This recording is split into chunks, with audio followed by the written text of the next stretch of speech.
podcast is all about volunteering and how it can support your mental health, and is presented to you by Rachel, that's me, hello, Holly. Hello everyone. And Claire. Hi everyone. And we are peer support workers who work within the Wellbeing Service. Today's podcast will cover what are peer support workers, volunteering and our mental health, sharing peer support workers' lived experience of volunteering to support their mental health. We hope that you come away from today's podcast with an understanding of how volunteering can be used to support our mental health. So just to quickly introduce peer support work, in case you're listening this afternoon and you've not heard of it. So peer support workers all have their own experience of living with mental health challenges, and we share that experience with others, along with our recovery stories in order to offer hope. We use our experience of recovery to help people make sense of what they are going through and to explore what may support them in their recovery. So what we did, we asked the peer support workers within the team, why did they become a volunteer? Why was that a decision that they made? Holly, would you mind sort of sharing what the guys came up with? Yeah, absolutely, Rachel. So just a few examples of what our peer support workers came up with. Wanted focus was one of them. To have a sense of purpose and routine again. A good way to ease back into work after struggling with poor mental health. To make new friends and to give something back. Thanks, Holly. And like I said at the start, we've got Claire joining us today. And I know, Claire, volunteering has been a large part of your recovery. Do any of the things that the guys say there kind of resonate with you and your experience? Or is there anything else, what made you become a volunteer? Yeah, definitely. I had very similar reasons for volunteering. A big reason for me was that I was in a job that I really didn't like, and it was adding to my difficulties and making me more unwell. So I decided to move away from that and start to do something and find out what I really wanted to do and what made me happy. So I tried various different roles, and I was luckily supported by my parents, which was really great. And also it was really important to meet new people, and to have structure, like somebody else said, a purpose, something to get up for each day. So yeah, very similar to what the other people have said. Thanks, Claire. Holly, is there anything that you wanted to add there? Yeah, I mean, volunteering is just great, isn't it? For mental health. There's so many things that so many good things about it. I myself am currently volunteering a little bit on the side, outside of work, and for me it's just a chance to exercise some different skills that I know I've got. The volunteering job that I'm doing is creating blogs online, and it's something I'm very passionate about, is writing, and particularly creative writing. So it's allowing me the opportunity to exercise those skills that I've got that may have not been able to use otherwise.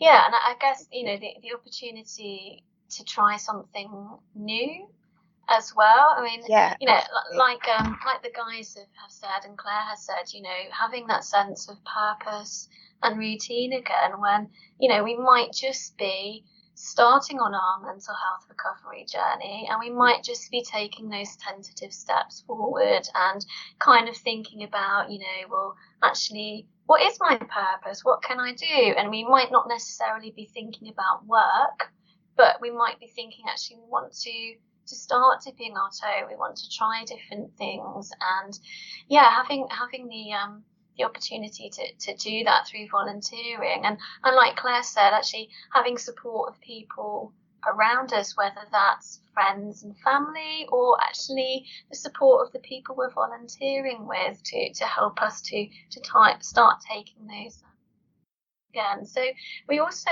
asked our peer support workers, so those who've been volunteers, how did that support their mental health and their well-being? And Holly, would you like to share those for us? Yeah, absolutely. So a few examples here. It gave a focus and a sense of purpose. having a routine and something to look forward to, able to help people and give time back to a charity that had given them so much, built confidence and self-worth, taking small steps, for example, building up towards taking on more responsibilities, helped to regain a sense of pride, for example, thinking about what clothes to wear, I found it enjoyable as well, felt part of the world again, and also helped to keep their CV up to date and reduced worry about returning to work. So some really brilliant examples there.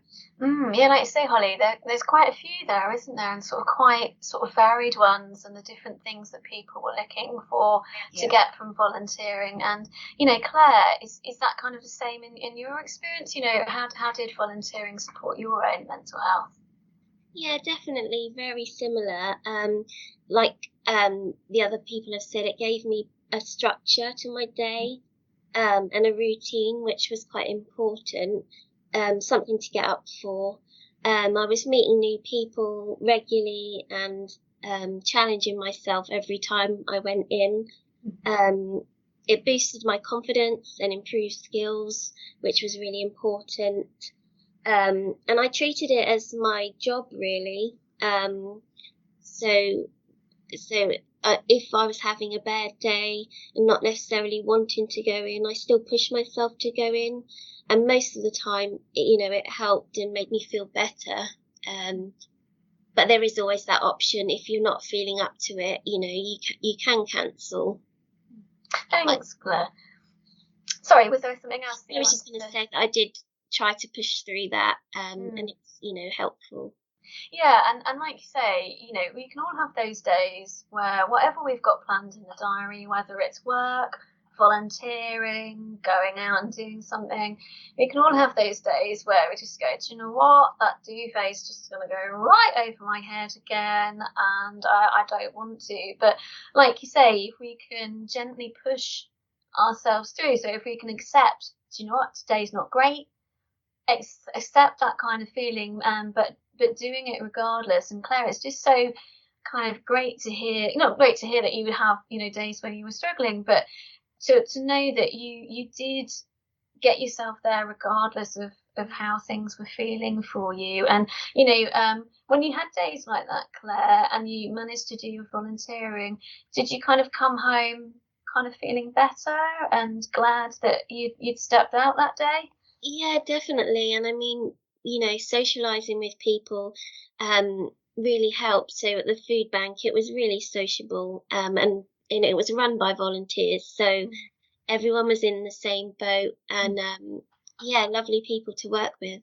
And I like what you said there, Claire, about all being in the same boat, because I'm kind of guessing when we start to make these decisions to move forward, especially when we're at the start of our recovery journeys, we can, I don't know about you guys, but I could find any reason not to do anything. Go for a walk, no, my back will hurt, do this, no. And like you say, you've got to fight a little bit within that person of you kind of saying, no, we can't do that.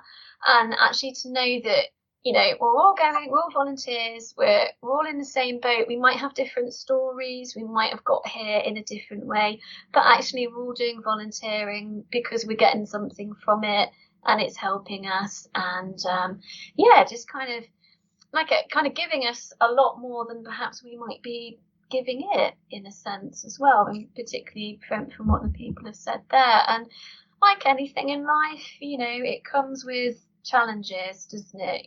So what we then kind of asked people was, so you did this volunteering, or you might still be doing it, were there any challenges that came your way?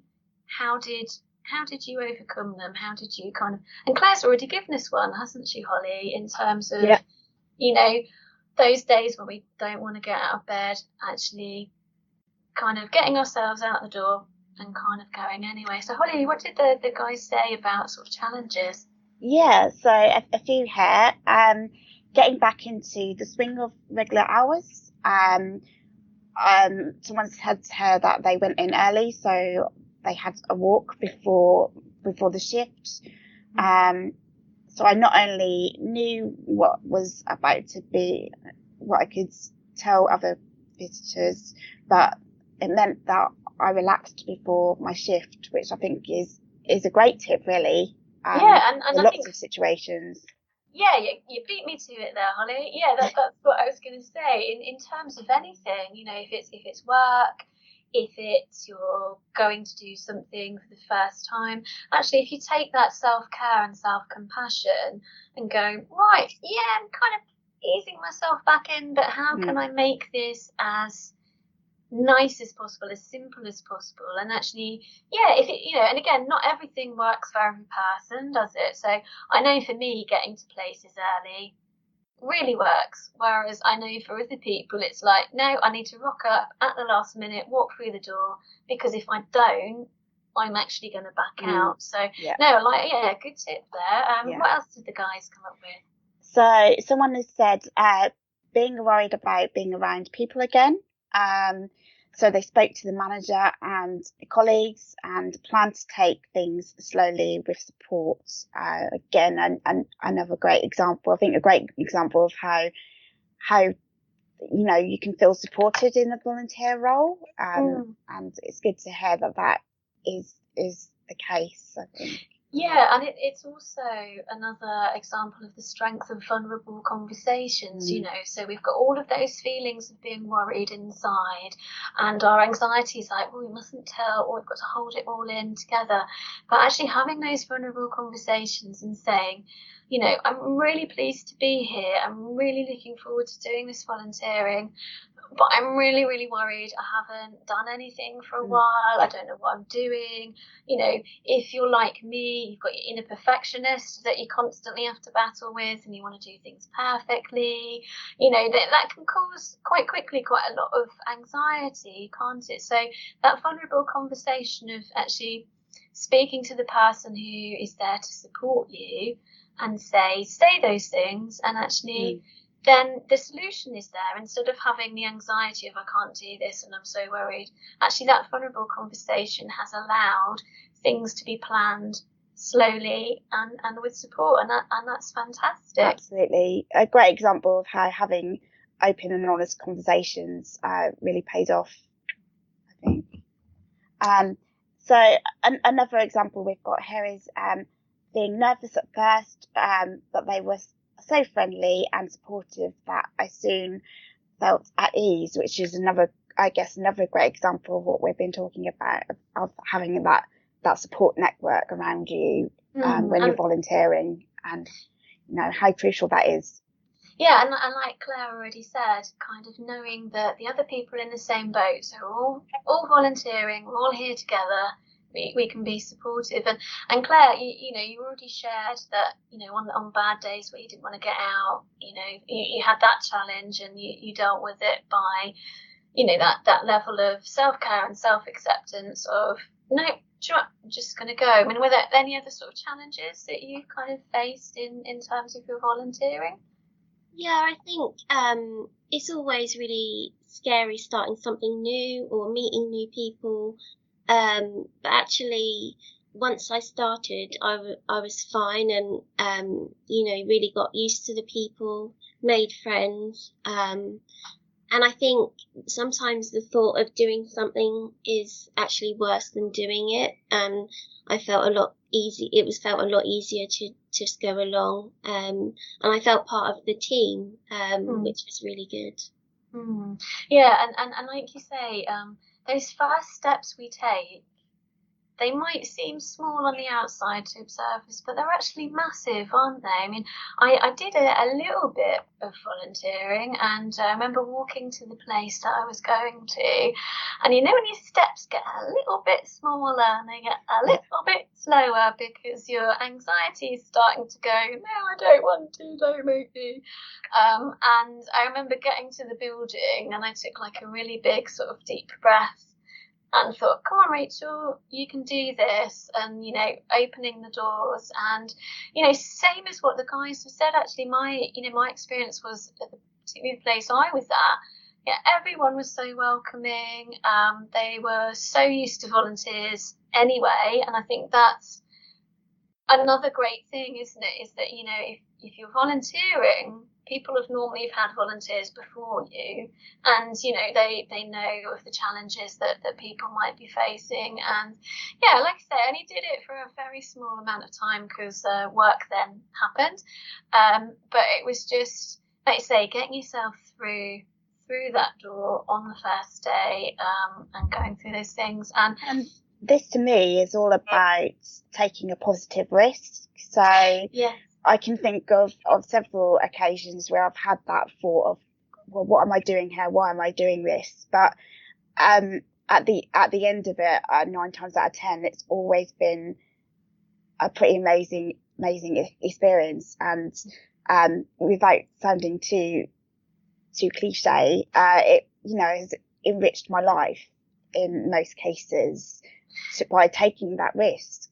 Yeah, and I like that phrase, positive risk, because my anxiety, as soon as you say risk, will just go, oh, no, I'm not doing it, no, it's not happening. Yeah. But actually seeing that it's a positive step that you're taking, and, even if you volunteer and the first role you do doesn't quite fit what you want to do, there generally are other things that you can do as well. And I definitely agree with that, Rachel. I tried several different roles, and I wanted to work within the NHS, so I looked into volunteering within the NHS, and that boosted my confidence, and also looked good on my CV that I'd got that experience. Thanks, Claire.